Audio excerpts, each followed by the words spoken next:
I think there is a certain reduction in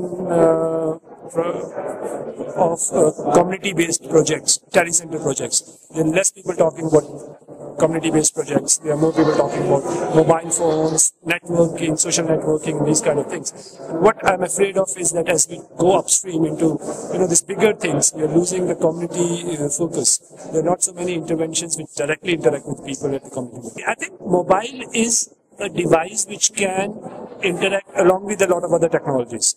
There should be health systems, there should be governance systems, and mobile could be one of those pieces in the whole game.